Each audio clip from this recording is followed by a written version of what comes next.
Shabbat Shalom. This week's video is sponsored in memory of Rachel Bat Esther v'Mordechai. Zichrona livracha tiye nishmata tzora b'tzora chaim beganen tiye menuchata. In this week's parasha, we have what we call the Tochecha, which literally means words of rebuke.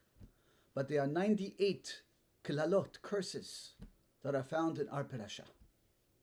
And what's fascinating is Ezra HaSofer, who brought the Jews up from Persia about 2,500 years ago to reestablish the Jewish community in Israel and rebuild the second temple, the second Beit HaMikdash. He established 2,500 years ago that every single year, before Rosh Hashanah, before the new year, we should take out a Sefer Torah and read these 98 curses. In this way, Tichle Hashana v'kiriloteha, the year when its curses should end, Tachel Shana u'birchoteha, and we should have a new year of only berachot. In the time of Ezra, we didn't have a cycle where it fell out. You read this week's parasha a couple of weeks before Rosh Hashanah. It was a 3-year cycle or more. And he would take out a Sefer Torah specifically for the communities throughout the generations to read these curses before Rosh Hashanah. The question is why? If you want to not have a year of kilalot, you would think maybe we shouldn't read them at all. Why remember these curses? So I want to share with you an idea.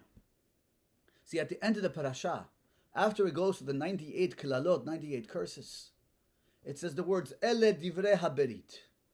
These are the words of the covenant. You see, God made a covenant with us, with the Jewish people, that if we follow and we let Him guide us, and He gives us the Torah and the mitzvot, and if we follow in His path, then Hashem will pick us as His unique nation and will shower beracha on us, protect us. That's the deal. But unfortunately, throughout our year, none of us live up to what we can. We don't follow to the T what He requires from us.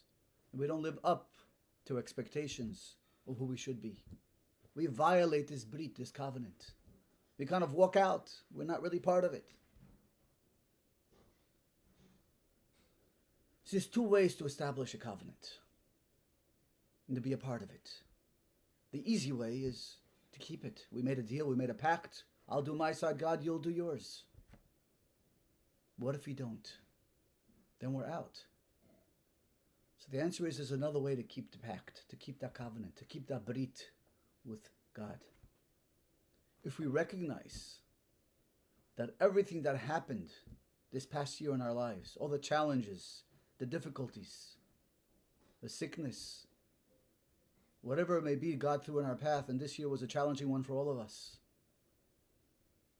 If we recognize that's all part of the brit, that's all part of the covenant, it's not haphazard.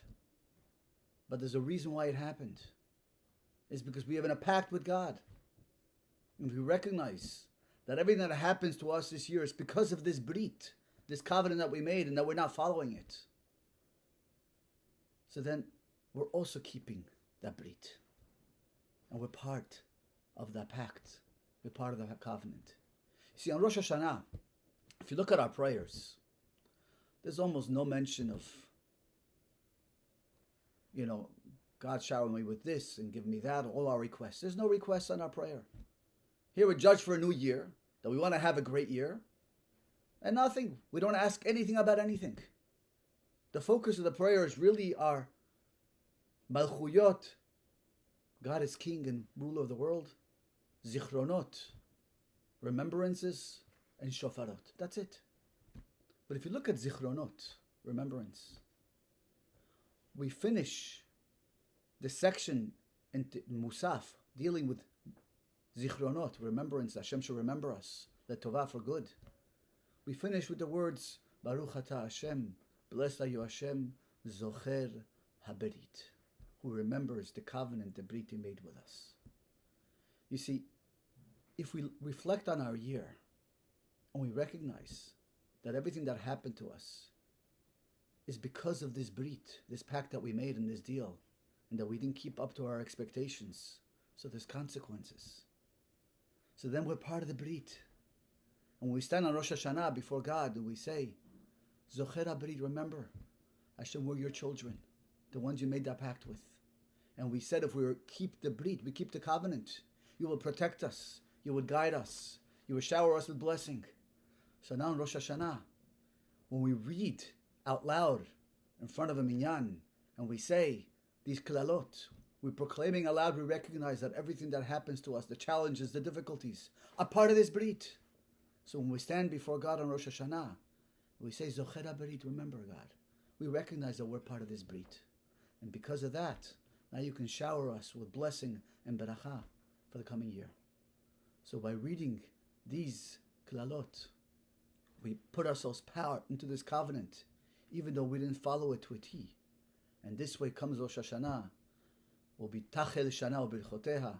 Hashem can begin a year and shower us with beracha, because we are a nation and we're His children that kept to the covenant this past year. Shabbat Shalom. Hashem should bless us and give all of us a Shana Tova Varechet, a Ketiva V'Chatima Tova.